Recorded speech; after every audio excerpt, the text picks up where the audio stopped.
Boys and girls, I'm back at Into Moto, and yes, that means I've got another bike for you. Today is a bike that people have asked for more than once. In fact, I've lost count at how many times people have asked to see this bike. They want to see how it compares to the Keeway vcruise, the RKv and other cruisers. Let's have a look.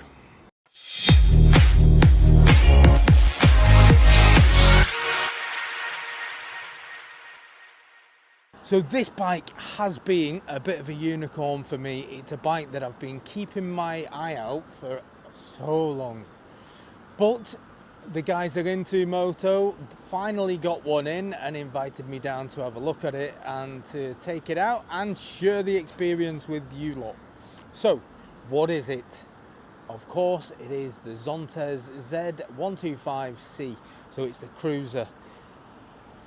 It's a handsome looking beast, I've got to say, if you're into cruisers, that is, because some people aren't. One thing that stands out instantly is just how high this tank goes up. Just reminds me of a Honda Rebel. Don't know if you can see the same thing. It just goes up quite high. Anyway, enough of that.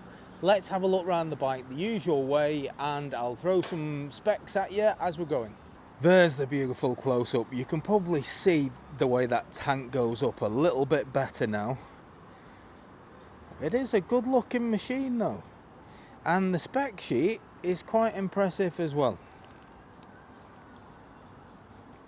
We'll go around it first of all so you can see it from all angles.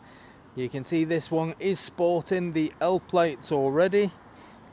Like a lot of the 125cc bikes in the UK. It is ready for somebody to start the biking journey, to learn how to ride. Yeah, it's very nice from all angles, this bike. I really like that back end. That is so clean and tidy. In comparison to a lot of bikes where they can make a bit of a monster on the back, and it... Yeah, I like that. Nice LED rear light. Nice clean lines. The exhaust, now, just going on to the exhaust, this has got a full stainless steel exhaust. Reminds me a bit of the Kawasaki Vulcan S that I had. Similar kind of style, you've just got the little pipe just sticking out at the bottom. The seat height's really, really low. Now I'm 5'8" with a 29-inch inseam, so I'm only small, but this bike suits me perfectly. 700mm seat height. So getting on and off the bike is not an issue. Wouldn't be an issue for somebody of about 5 foot, I should imagine. But if you are of that size and you've got one, let me know. As you can see, when I'm sat flat foot, I've got a lovely bend in the knee. I've got loads of room, so it's a really comfortable cruiser type position on the seat. The pegs are slightly forward, but they're not as forward as you would expect from a cruiser. As you can see, when I put my foot on, yeah, just slightly in front of centre, that's it. They're not the classic cruiser position with leg forward. But, yeah, quite a comfortable position. No problems with that. One thing I have noticed, though, for a cruiser, the bars are quite far away, so it's not your classic back up straight, just riding it in what I would call my comfortable position. You are going to be leant forward only slightly, just because of how far away the bars are. So probably helps the fact the feet aren't too far forward, because you are bent forward a bit. If you try and give yourself a straight back, you are very straight armed and it's not particularly comfortable. And yeah, I like to have a nice little bend in the arms. The bend in the back just has to stay. However, if you're taller and longer arms, you might not have that issue. So that's just something to bear in mind. That could be a size thing.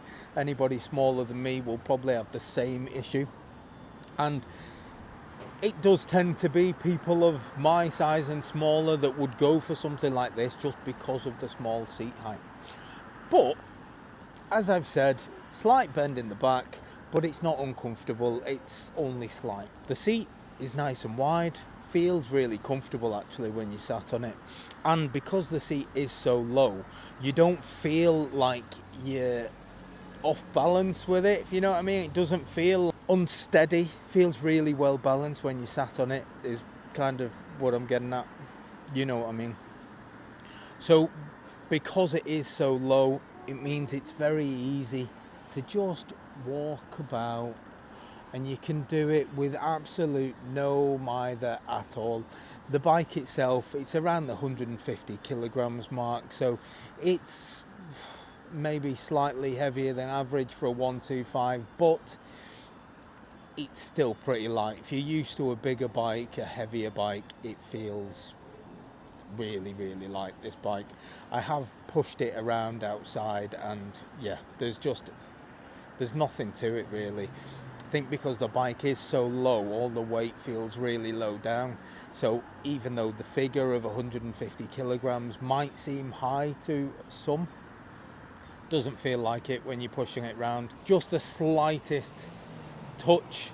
There's no effort really to move this bike around. I can do it very easily, and that is something that I look for when I'm looking at these smaller bikes, because if you're looking at a bike to downsize to, you want something that's easy to maneuver around the garage. This certainly fits the bill. Anyway, let's carry on going round. This nicely shaped tank will fit 16.5 litres worth of fuel, which is a decent amount for a 125cc bike. If you've got one, by all means share with the group, let us all know what sort of mileage you're getting out your bike on a full tank. So I won't say rare for a 125, but it isn't something that's compulsory with a 125. This has got ABS braking, and at the front we've got a 300mm front disc, and there's a 2-piston caliper. On the rear, 230mm disc with a single piston caliper. It's got dual shocks at the back. I've already said it's very comfortable when you sit on it. I'm hoping that when we go on the bumps, when we go on the cobbles outside, they will do a brilliant job of soaking it all up. As well as your ABS, they have got keyless. So this bike, as long as you're within 1.5 meters of the bike will recognise you there and will allow you to switch it on and everything. Now, one thing I've found with this already is if you don't have it switched on, the second you turn the bike to full lock, the steering lock comes on automatically. It could catch you out if you're not aware. So if you are moving it about, I would advise you to switch it on, because that is the only way to stop it from going full lock and catching you out on the move. As I'm told, one of the sales guys here did, taking it off the van when it first arrived. Yeah, every day's a school day. I've always been a fan of the bar end mirrors. I think they look nice. However, quite often the mirrors are too small. These, however, are a decent sized mirror. Let me know what you think. But yeah, I think they suit the look of the bike. I do like the wheels on these as well. So you've got a diamond cut alloy rims, front and rear. Again, let me know what you think, but I really like the look of these wheels. I think they look fairly smart. Now, Zontes being Zontes, they always do it, and it's one of the things I like about the brand, and that is, for this 125cc bike, it delivers just over 14 horsepower, so it's right on the limit as to what they are legally allowed in the UK, and I like it. I don't know why more brands don't do it. I know there's normally a trade-off between fuel consumption and power, but we like the maximum power, don't we, on a 125? We want it to be able to put a shift in. This apparently will. Looking forward to riding it. And in new money, again, I can't get my head around this, but 10.8 kilowatts of power at 9,000 revs. I'm still trying to get my head around those numbers, because for me, it's all about the horsepower. Comes alive and the steering lock comes off. Now, let's look at the screen. So it is a nice LCD screen. It's not got a TFT screen, but again, I don't think cruisers particularly suit one. If you've got an old school looking bike, I actually prefer them to have the old school clocks. Now this has got an LCD screen, so it is a modern feel, but yeah, I prefer the clocks. I just think it suits the bike better. However, this is what we've got. So we have got nice clear digital speedo. It's got clocks, it's got total miles, and on this you can see very, very low, just over 1,000 miles. You've got fuel gauges, engine temperatures, you've got gear indicators, and it has got a rev counter going from left to right. Your warning lights are at the side, and yeah, you can see neutral is illuminated, and the ABS light, they always stay on till you start riding, and it does the checks to make sure it's working. So yeah, it's a nice looking screen. Buttons, buttons and buttons. So what you get with Zontes, with the technology I've already mentioned, you always get buttons for everything.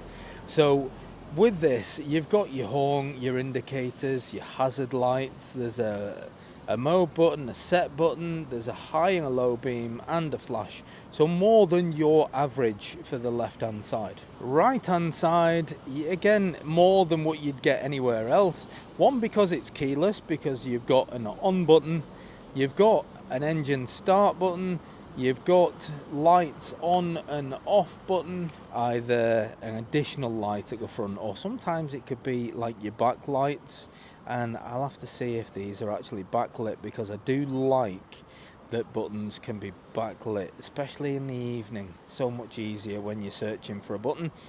But anyway, that's that one. You have got your engine cutoff switch, and there is a seat button, because with Zontes, why use a key when you can press a button to move the seat up? There is no key for the fuel tank, so if the bike is unlocked, it will just let you lift it up. Obviously, if the bike's all locked, it won't. I like that. No messing for a key when you get to the garage. That's the only good thing about keyless.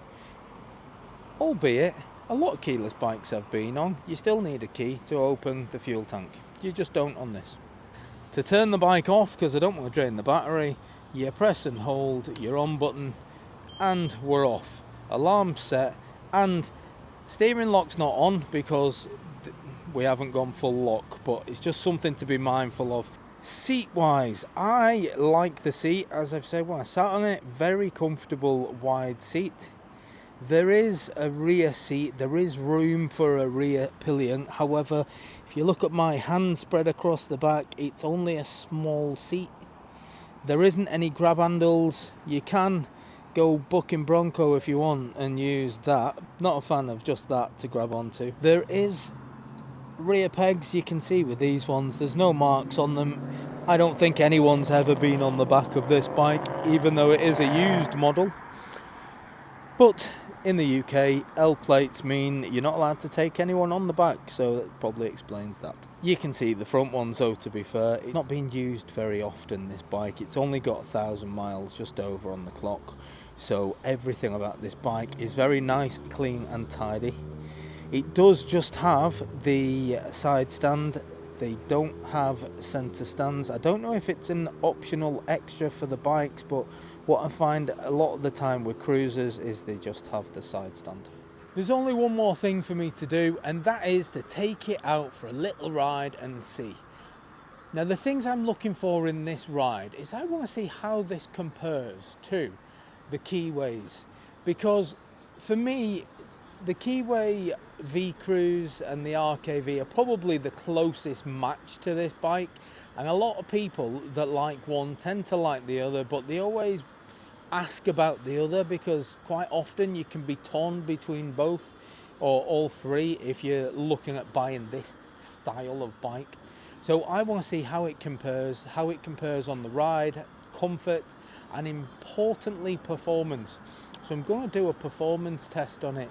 Now, Keeway's RKv, if anyone's watched that video of the performance test, it did get to 60 mile an hour, but it didn't do it within the target that I wanted.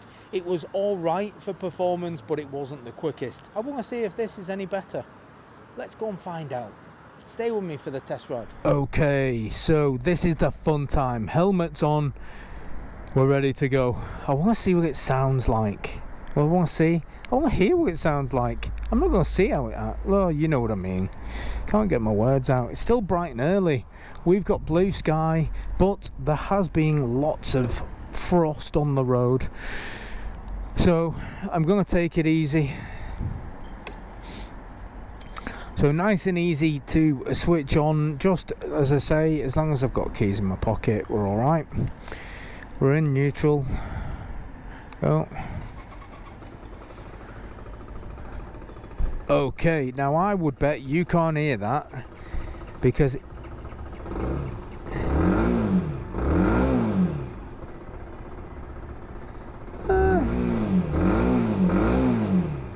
okay, first thing of note, it doesn't sound bad. It sounds like a slightly beefier 125, but as soon as I rev,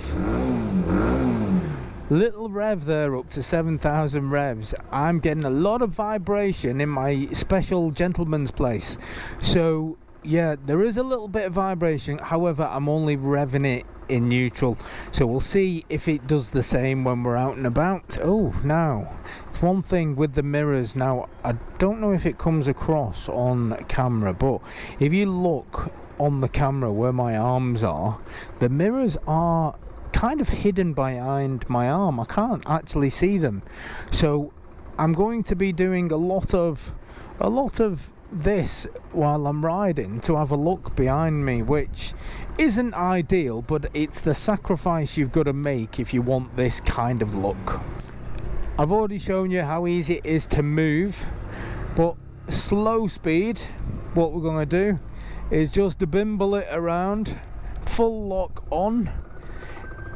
Yeah, it's not a bad full lock. You can turn around in a short space. Let's hit those cobbles.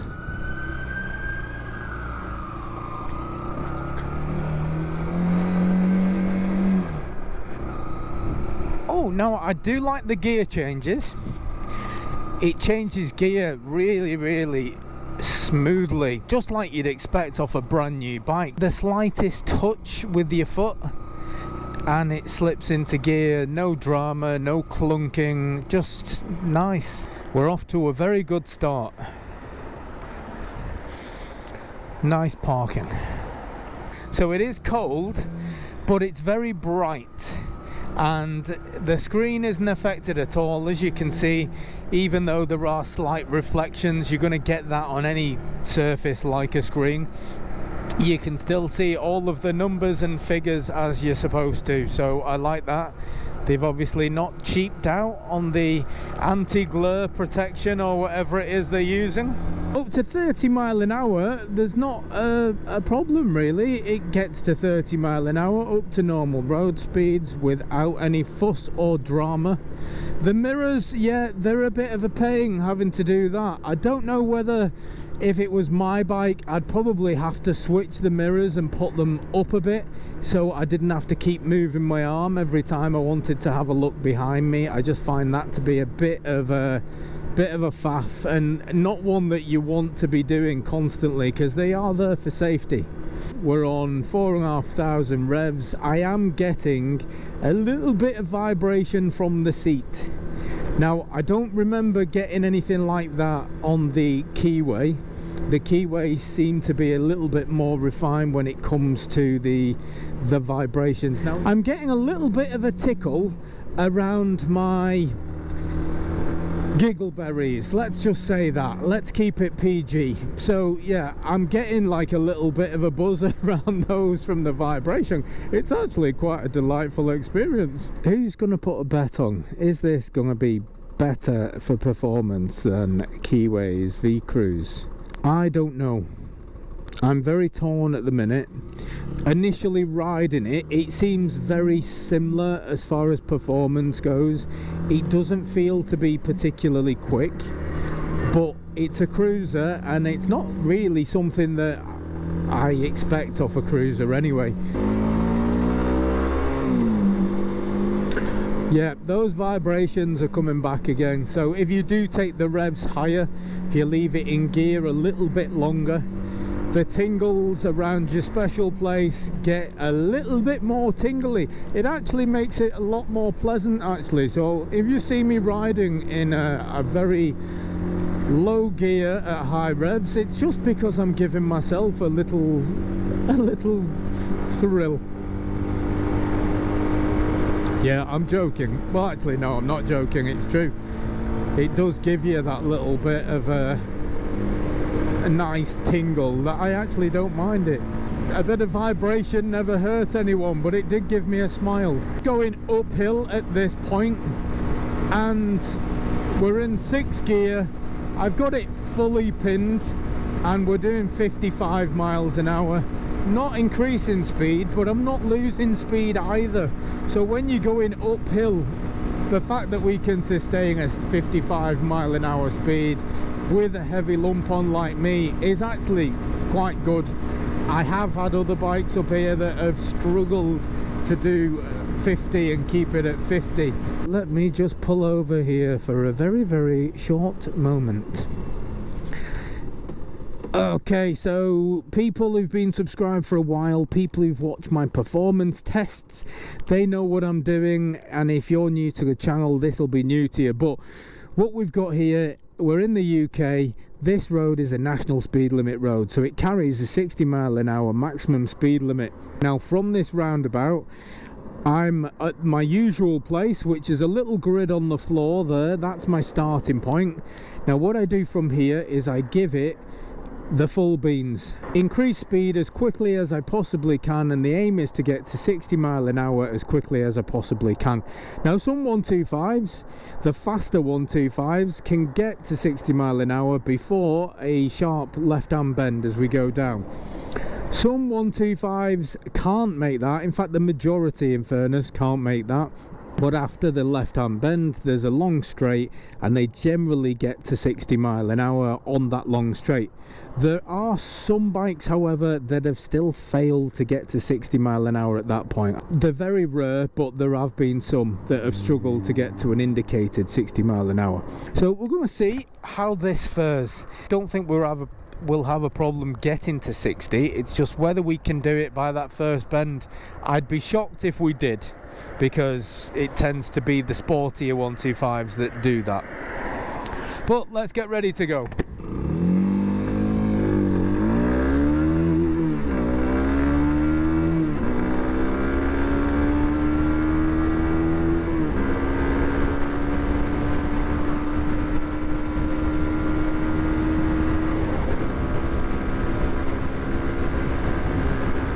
I'm tucking in, I'm keeping it in 5th gear, because it's got a little bit left in it, but it did run out in 4th. It didn't make it by the left hand bend, but we're still increasing speed. Come on. Seems, there you go, 60 miles an hour. So it has made it, I would say, very similar position to the vcruise. So I wouldn't say it was any better, but I wouldn't say it was any worse either. Very similar position. No quicker than the Keeway vcruise or the RKv. Same kind of power with both of those. It just kind of feels the same. Like I said initially, the performance feels very similar, and it does. It feels very similar. The performance test was just something I had to do. I had to see how it compared to its competition. But actually, riding wise, I've got to say there's not a lot in it between this and the bikes from Keeway. Fairly equal, and both very nice to ride bikes. They're both very comfortable. They're both a similar size. They are just like a little compact cruiser, and this is exactly the same. it's a lovely experience to ride one. I can't really complain. It's comfortable with the little bit of vibration, but it's a happy vibration. It's not an annoying one, it's one that gives you a little tickle around your giggle berries. So yeah, I don't have a problem with it. It's actually quite pleasant, and it's the most action I've had for a while.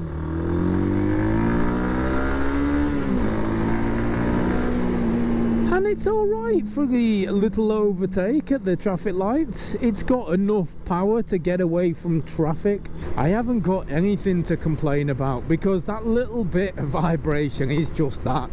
It's a pleasant vibration on the seat.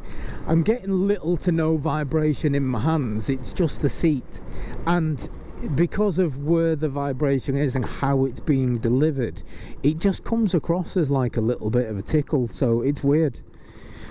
I don't know whether, if that's something that would bother you, then, you know, by all means let me know in the comments. But I should imagine for most people, especially if you've got pants with any sort of padding in the backside, you probably wouldn't even feel it. It's just I haven't got any padding in these jeans in that particular place, so I've just got I've just got the pleasure today of having that little tickle down there. But you know, I'm on a dry spell, so I'm thankful. I'm actually really enjoying this bike.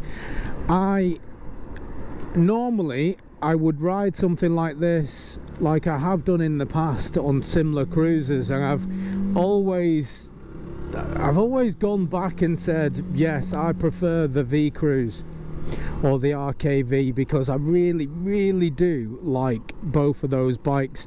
Love the style, love how they ride and how you feel riding them, comfort and everything.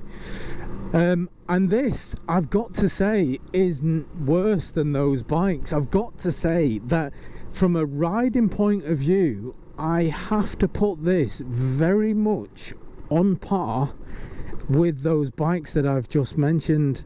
And that for me is not something I expected to say today, because when you've got a favourite, you kind of just stick to your favourite, don't you? That's how I always have been. When I've tried other cruisers that have looked nice, I've always kind of gone back to, well, I love the vcruise and the RKv that much that they can't compare, but this really can. I think aesthetically, looks wise, I probably do prefer the vcruise looks wise, but I don't dislike this. So it's very difficult and it's very subjective over style. Riding wise, again, this is so nice to ride and it's so easy to ride that I can't criticize it in the slightest. Performance is pretty much identical as well to the vcruise and the RKv, so therefore, oh my god, I can't tell you which is better, because they're as good. And that's a massive bombshell for me, because I thought it wasn't gonna be. I thought it was gonna be, you know, close but a little bit far off, but no, this is as good as the vcruise and the RKv, which are my two favourite cruisers out there in the 125 market, and this now joins alongside them. Wow, on that bombshell. I'm sorry if I've not been able to pick one, but I really can't. I could not tell you to pick one over the other, because I think this is that good. It sits alongside those other bikes very, very nicely. So on that massive bombshell, the only thing that may sway me to buy a vcruise over this bike, and that is purely because in the northwest where I live in England, there are lots and lots and lots of Keeway dealers. There is lots of them locally, and I don't know of any Zontes dealers locally to me, so I don't know how far I'd have to travel to keep warranties in date and to get services and all that stuff. So that's the only thing that I would consider, but you might live in an area that has Zontes dealers, in which case you're fine. But for me, it's the only thing that would worry me if I was buying a brand new one. It would be having to travel however far the dealership is to get one, and there is a lot to being close to a dealer if you did happen to have a problem. So that's the only issue. But as a used bike, as a bike that, as I've already said, it's brilliant. It's brilliant. I've got no complaints. It's just little things to consider if you're looking at buying one. If you're looking at buying any new bike, in fact, especially if it's a brand new one, if you go and travel 100, 200 miles to go and buy a bike, for instance, you're going to have to do the same to take it back there to get a service to keep your warranty in date. So you've got to bear that in mind. If it's only 20 miles away, then fine. 10 miles, fine. But if you've got loads of miles, you've just got to factor it in, haven't you? It might not bother you. It's a day out, isn't it? Nice long ride. Anyway, that's going to do me. I like it. It's an awesome bike. Into Moto, they always have 125cc bikes of all different description. This is one of the bikes in there currently, and yeah, I should imagine it'll be sold probably before this video even goes out, just because of how popular and how rare these bikes are. This is the first one I've seen into Moto. As far as I'm aware, it may well be the first one they've ever had into Moto. I'll have to double check that with them, but that's just how rare the bikes are. Be quick if you want it. I will catch you guys on the next one. Laters.